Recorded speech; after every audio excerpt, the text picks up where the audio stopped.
This is Nightly Business Report with Tyler Matheson and Sue Herrera.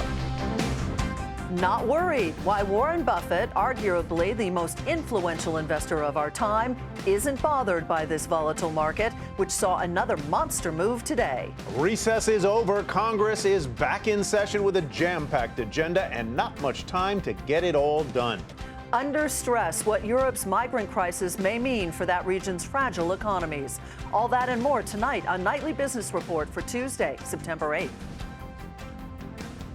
And good evening, everyone, and welcome back if you've been on vacation. Is it just me, or does this market need a Xanax? Volatility and its sidekick anxiety are gripping the stock market, and today was no different, as equities staged a sharp and decisive comeback. The Dow Jones Industrial Average rose 390 points to 16,492. NASDAQ gained 128, and the S&P 500 was up 48.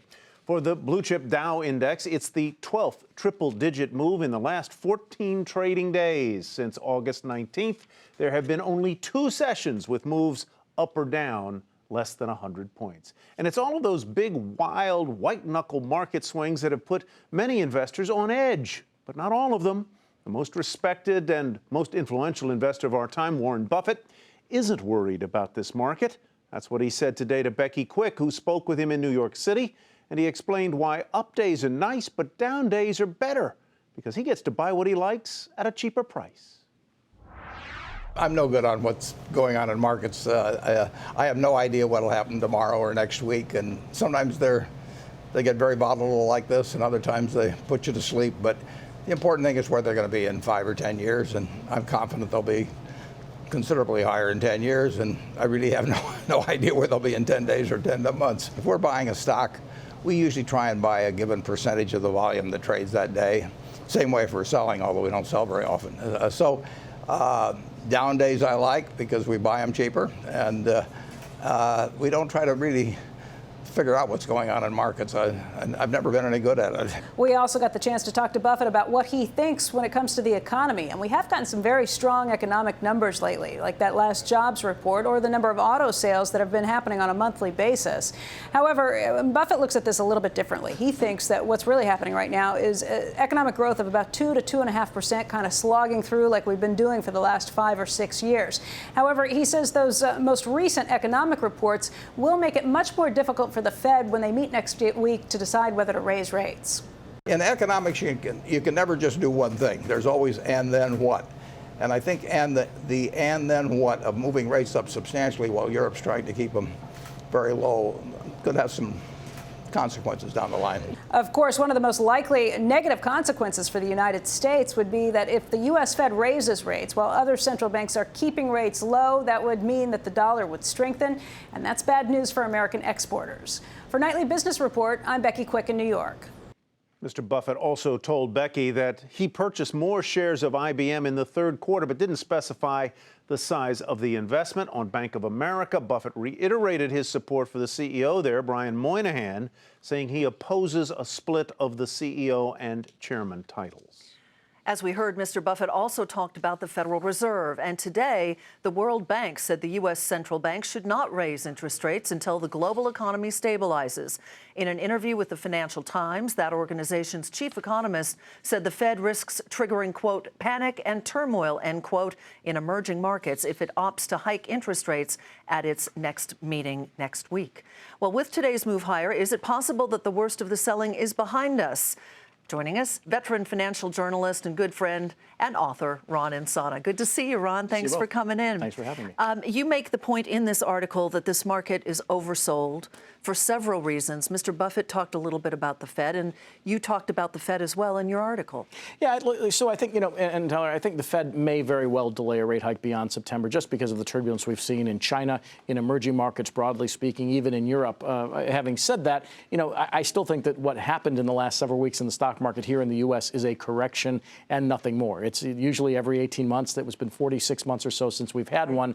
And we've had some pretty violent down moves. We've retested the lows. And today's move to the upside looked fairly decisive. It looked pretty impressive, actually. You're not sounding the all-clear button by a long stretch, but you do say that you think the worst is over. Why? Well, I think that 1,000-point downdraft that we had a week ago Monday, or 2 weeks ago, actually, was the bottom, in terms of price and maybe even momentum.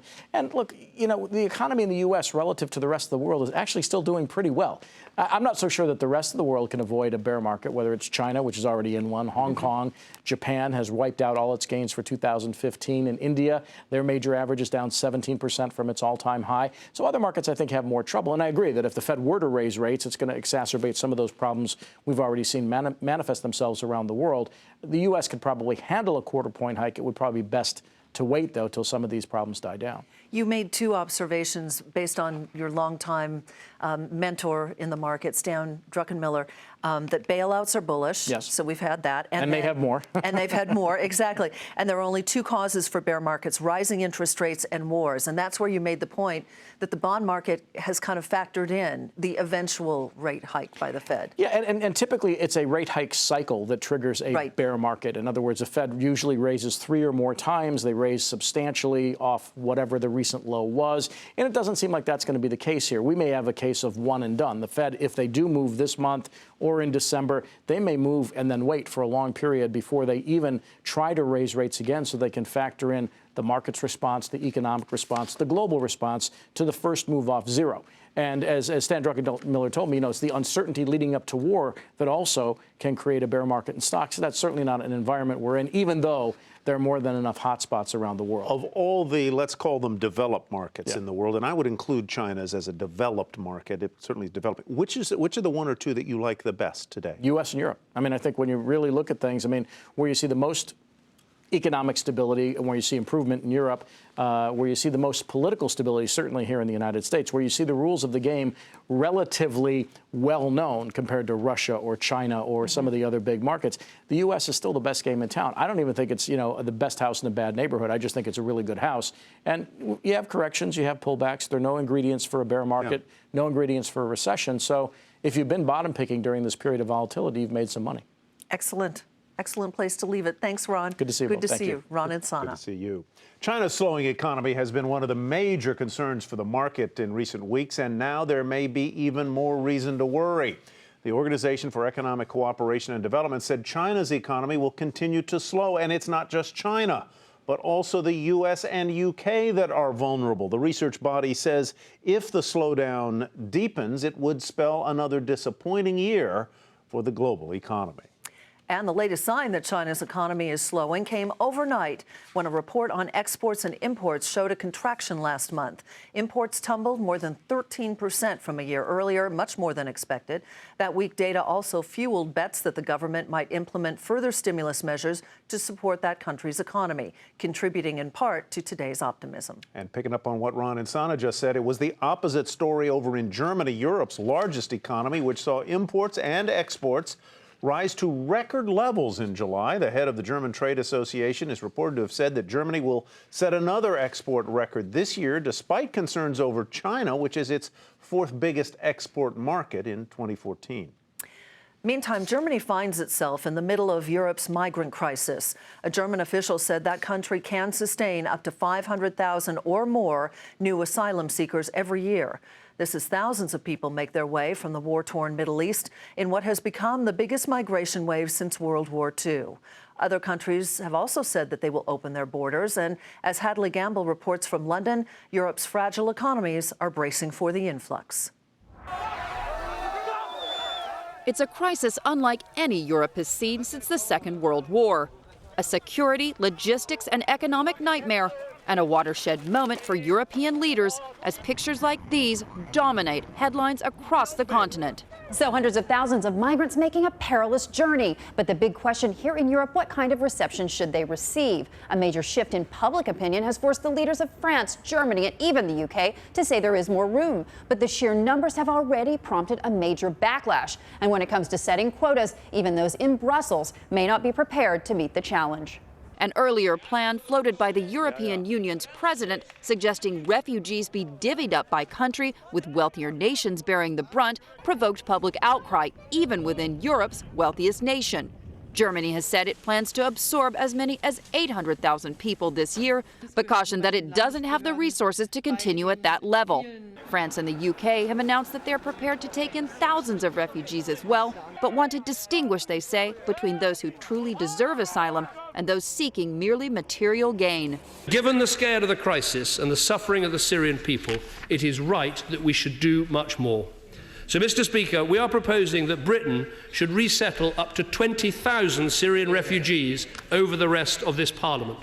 In doing so, we'll continue to show the world that this country is a country of extraordinary compassion. But compassion does have a price tag. Europe's largest economy, Germany, plans to spend $6.6 billion on refugees by the end of 2015. But even as the continent's fragile economies brace themselves for the influx, it's the political fallout that could pose the greatest danger to Europe and its leaders over the long term. We should not allow our compassion to threaten our civilization. There is a real problem here. What means do we have? What possible means do we have of security checking anybody? So I'm absolutely certain that the EU's got this wrong, and the reason people are drowning is because they're being told, please come. And longer term, the biggest argument that will develop from this is about security. But for now, with so many of Syria's refugees already enjoying European-style hospitality, there are as yet no plans to deal with the millions more on Europe's doorstep.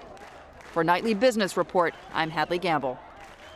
Still ahead, will Apple be able to jumpstart slowing sales of its iPad during a big marketing unveil tomorrow?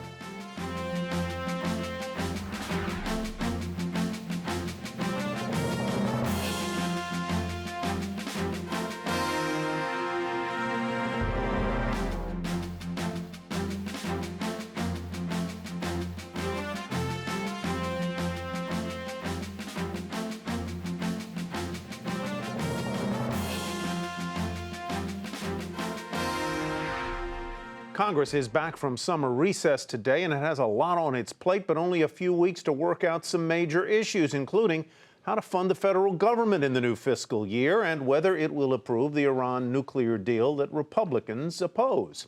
Andrew Friedman is principal at the Washington Update, and he joins us now to discuss these items and other important deadlines on Congress's agenda. Andy, great to have you back with us. Thanks, Tyler. Let's start with the end of the fiscal year on September 30th, the beginning of the new one. Where do we stand on that, and could that possibly lead us to another stalemate that eventuates in the government shutting down, if only for a few days? I think that's a risk, Tyler. As you point out, Congress has to fund the government, appropriate money to run the government by September 30th. If they don't, on October 1st, the government shuts down. You'll remember that happened a couple of years ago. And there's some fights brewing. It's no secret here. The Republicans are talking about defunding Planned Parenthood. There's also talk about whether we should spend more or less on social programs than we have in the past. Republicans and Democrats differ on that. And those are the kind of arguments that could bear some sort of concern along the way. So I think, we have to be vigilant about that. Yeah, and the markets are watching it extremely closely, Yes. Andrew. So if you were a betting man, put a percentage on it in terms of whether or not we'll reach a deal or not. Well, I mean, I refer to this as a narrow, deep hole. I think the risk of it happening is less than 50%. But if it happens, then we have a real problem because the government shuts down. And if I can just elaborate on that a little bit, this happened a couple years ago, you remember, over funding the Affordable Care Act. Right after the government shut down, the U.S. government ran out of money and had to borrow more money, and that means Congress had to raise the debt ceiling or we would have defaulted on the debt, which nobody wants. And of course, in order to avoid that, they reopened the government in the process. This year, the estimates are we won't run out of money until November or December. So if it does shut down, what reopens it? What about that debt ceiling? They'll have to reauthorize it, expand the debt ceiling at that point, and that has been a trigger point in the past. That's absolutely right. I mean, that's kind of the bottom line. Will the Republicans get to the point that we're risking defaulting on our debt? Now, again, I don't want to scare any listeners. We're not going to default on the debt. Nobody's going to let that happen. But that's the ultimate deadline. And what happens in the meantime? How much carnage along the way do we have to worry about? Very quickly, the Iran nuclear agreement, is that going to be, it's a contentious point, certainly on Capitol Hill for members of both parties. But how do you think that is going to proceed? Well, I think the greatest concern about the Iran agreement is not so much the agreement itself and the voting on it, because I think Congress is not going to have the votes to knock it down. The concern is it's taking valuable time away from dealing with this issue of funding the government. Between that and the Jewish holidays and other issues, Congress isn't around that much. All right, Andrew, thank you so much. Andrew Friedman with the Washington Update. Ty? Well, Sue, we begin Market Focus tonight with an executive shakeup at United Airlines. The carrier has announced that its president and CEO, Jeff Smisek, as well as 2 other top executives, are stepping down. The company has named Oscar Munoz as its new chief. According to United, the departures are related to a company probe in connection with a federal investigation. Shares tumbled after the close before coming back just a bit. During the regular session, the stock was up about 1.5% to 57.51.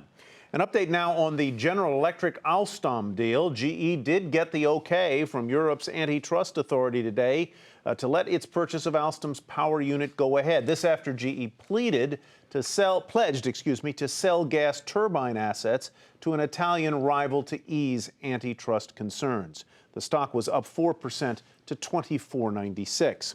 Macy's and Best Buy are teaming up. The electronics chain will open outlets in 10 Macy's stores starting in November to test a partnership. The stores will be staffed by Best Buy and will offer items like Samsung smartphones and tablets. Macy's was more than 1% higher today to $59.17. Best Buy up about 3% to $37.70.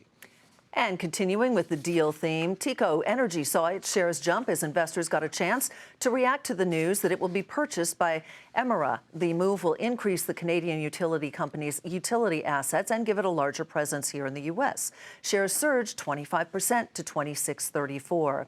Mylan says it will take its hostile takeover for Perrigo directly to the company's shareholders.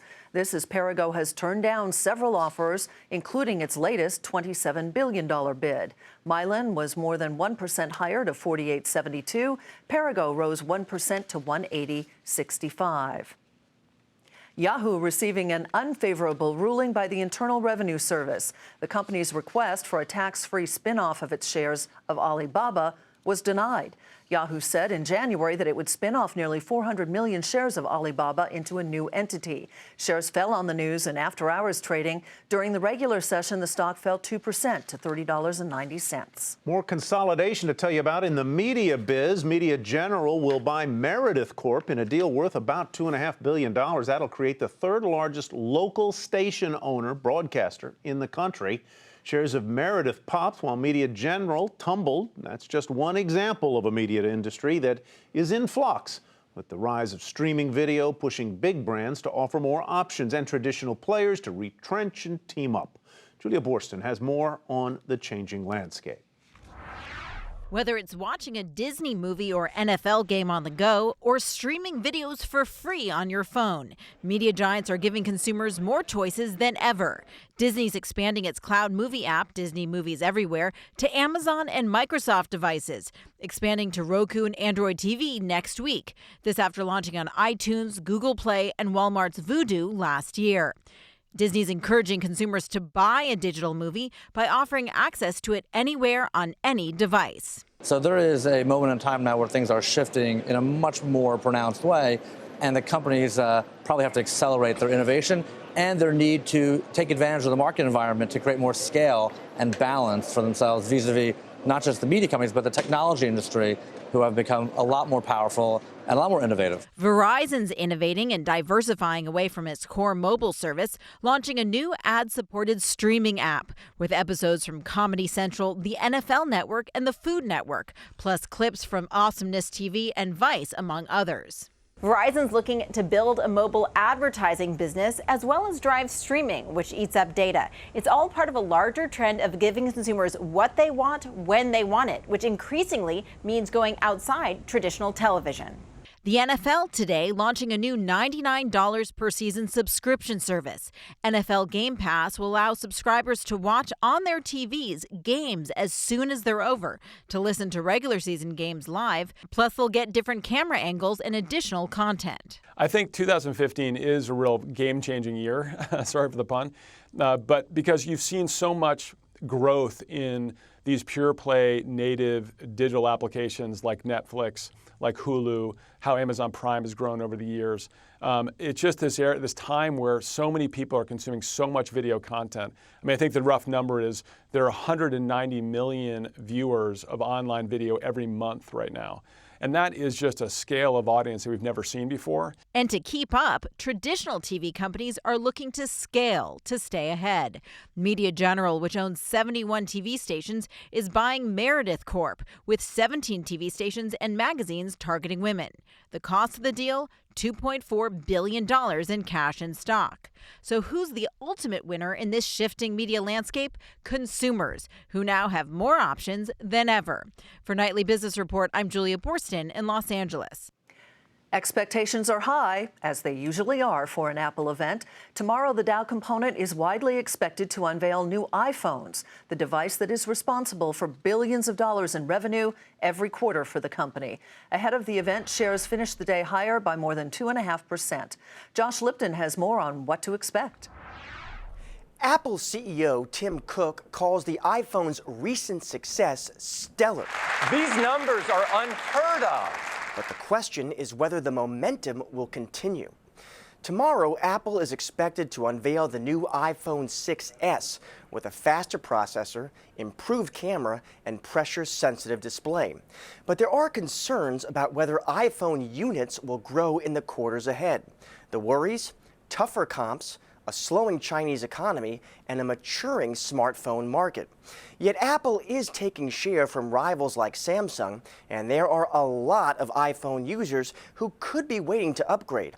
On the company's last earnings call, Cook said only 30% of iPhone users had moved to the 6 and 6 Plus. Let's face it, when iPhone is generating 60% of revenues and maybe 80% of operating income, Apple usually knocks new iPhones out of the park, and that's where they have typically been very polished in revealing new features. In addition to a new iPhone, reports suggest that a new 13-inch iPad is on the way. The iPad has been a sore spot for Apple, with sales disappointing Wall Street. The hope for the bulls? That this new tablet, designed for the workplace, can reverse the product's downtrend. But the main event may be a revamped Apple TV, which is expected to have a speedier processor and motion-sensitive remote control. That could make Apple TV an attractive gaming machine, putting Apple in position to compete for a slice of that $100 billion video game industry. Apple stock has been under pressure, down some 15% from a recent high. Tomorrow, Apple's executives will try to excite investors and consumers with a range of new products. For Nightly Business Report, I'm Josh Lipton in San Francisco. Coming up, China's growth may be slowing, but that's not stopping one startup from betting big on Beijing.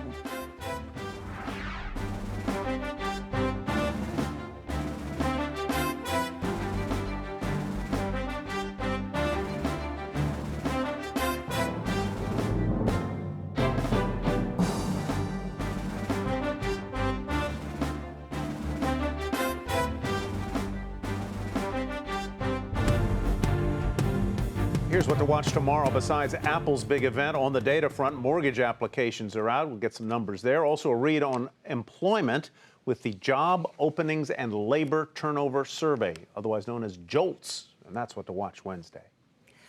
Chinese e-commerce retailer JD.com said it would buy back $1 billion worth of stock over the next 2 years. This company joins other Chinese firms, including Alibaba, which have recently said that they would buy back their shares, as worries about China's economy have hit their stock prices. Shares of JD.com rose in trading today, but they are down more than 30% over the past 3 months. Concerns about China's economy isn't stopping Uber from planning a big push into that country.